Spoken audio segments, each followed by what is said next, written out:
નમસ્કાર, સ્વાગત છે આપનો આરબી ન્યૂઝના કાર્યક્રમ કવિતાના સફરનામામાં. હું અશ્વિન રાઠોડ સ્વયંભૂ.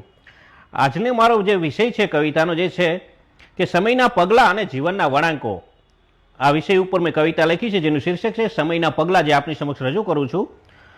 કે આ તો ક્ષણિક ભ્રમ છે, ક્યાં કંઈ સ્થિર છે. આ તો ક્ષણિક ભ્રમ છે, ક્યાં કંઈ સ્થિર છે. સમયના પગલાં સૌને દોડતા દેખાય છે. કોઈ સરખું ચાલ્યું નથી કાલ સુધી અહીં. હર કોઈ આ જીવનમાં ક્યાંક તો પછડાય છે. કે ખુશીને દુઃખની વચમાં કાયમનો સંબંધ છે.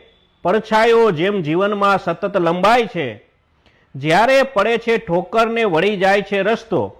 જ્યારે પડે છે ઠોકરને વળી જાય છે રસ્તો, ત્યારે જિંદગીનો સાચો અર્થ સમજાય છે. કે આપણા જ કર્મનો છે આ બધો ખેલ સ્વયંભૂ. કે આપણા જ કર્મનો છે આ બધો ખેલ સ્વયંભૂ. આ વળાંકો તો દુનિયામાં બસ એક નિમિત્ત વર્તાય છે. કે આ વળાંકો તો દુનિયામાં બસ એક નિમિત્ત વર્તાય છે. આ તો ક્ષણિક ભ્રમ છે, ક્યાં કંઈ સ્થિર છે. સમયના પગલાં સૌને દોડતા દેખાય છે. નમસ્કાર, અસ્તુ.